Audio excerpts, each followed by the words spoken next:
मान लीजिए आप लगातार 9 दिनों से एक खेल खेल रहे हैं और हर दिन आप जीत रहे हैं। पहले दिन 5,000 का प्रॉफिट, दूसरे दिन 7,000, तीसरे दिन 10,000। 9वें दिन तक आते आते आपको लगने लगता है कि आप इस खेल के राजा बन चुके हैं। स्क्रीन पर दिखता वो ग्रीन कलर आपके दिमाग को एक गजब का हाई देता है।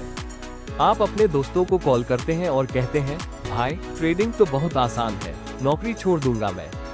लेकिन फिर आता है 10वां दिन, सिर्फ एक सिंगल दिन, और उस एक दिन में आपका पिछला पूरा 9 दिनों का प्रॉफिट तो जाता ही है, साथ में आपकी जेब से आपकी जेब की जमा पूंजी भी साफ हो जाती है। अचानक स्क्रीन लाल हो जाती है और आप ब्लैंक होकर स्क्रीन को देखते रह जाते हैं। क्या ये कहानी जानी पहचानी लगती है?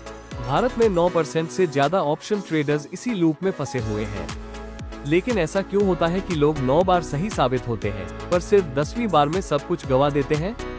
इसके पीछे कोई खराब मार्केट स्ट्रेटेजी नहीं है, बल्कि इसके पीछे छुपा है हमारे दिमाग का एक गहरा साइकोलॉजिकल ट्रैप। जब आप लगातार 9 बार जीतते हैं तो आपका दिमाग एक भ्रामक जाल में फंस जाता है, जिसे साइकोलॉजी में ओवर कॉन्फिडेंस बायस कहते हैं। शुरुआती जीत से मिलने वाला डोपामाइन आपको यह मानने पर मजबूर कर देता है कि प्रॉफिट आपकी स्किल की वजह से हो रहा है और मार्केट का रिस्क तो जैसे आपके लिए है ही नहीं। इसे एक सिंपल उदाहरण से समझते हैं। मान लीजिए आप एक सड़क पर बिना हेलमेट के 9 बार बाइक चलाते हैं और कोई एक्सीडेंट नहीं होता। इसका मतलब यह नहीं है कि आप बहुत महान ड्राइवर हैं। इसका मतलब सिर्फ ये है कि आप भाग्यशाली थे। लेकिन हमारा दिमाग इस लक को स्किल मान लेता है। यही होता है ट्रेडिंग में। 9 बार छोटी छोटी जीत के बाद 10वें दिन जब ट्रेड आपके खिलाफ जाने लगता है तो आपका ईगो बीच में आ जाता है। आपका दिमाग मानने को तैयार ही नहीं होता कि आप गलत हो सकते हैं। आप सोचते हैं, मार्केट अभी रिवर्स होगा, मैं थोड़ा और एवरेज कर लेता हूँ। यहीं पर एंट्री होती है एक और खतरनाक भावना की, जिसे कहते हैं लॉस अवर्जन, यानी नुकसान का डर।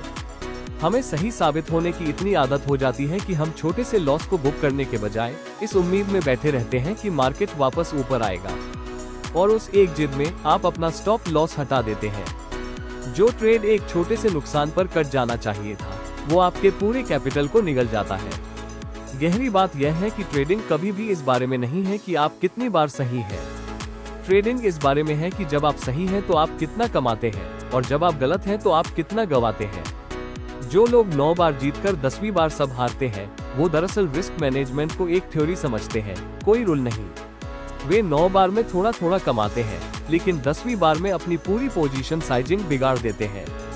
वे एक ही ट्रेड पर इतना बड़ा दांव लगा देते हैं कि मार्केट का एक छोटा सा झटका भी उन्हें गेम से बाहर कर देता है। अगर आपको इस लूप से बाहर निकलना है तो आज से एक नियम बना लीजिए, आपका स्टॉप लॉस आपकी स्ट्रेटजी से ज्यादा जरूरी होना चाहिए।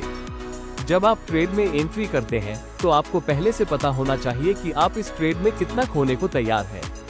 अगर वो नंबर स्क्रीन पर दिखे तो बिना सोचे, बिना इमोशनल हुए ट्रेड से बाहर निकल जाइए। मार्केट में बने रहना हर बार सही होने से कहीं ज्यादा जरूरी है। ट्रेडिंग स्क्रीन पर चलने वाले नंबर्स का खेल नहीं है, यह आपके अपने लालच और डर के बीच का एक मुकाबला है। अगली बार जब आप लगातार जीतने लगे तो खुश होने के बजाय और ज्यादा सतर्क हो जाइए, क्योंकि मार्केट आपको हराने के लिए नहीं, बल्कि आपके ओवर कॉन्फिडेंस का फायदा उठाने के लिए तैयार बैठा है। तो बिना सीखे दांव मत लगाओ। ऐसी ही सिंपल मनी साइकोलॉजी सीखने के लिए अभी capital.legends24 को सब्सक्राइब करें।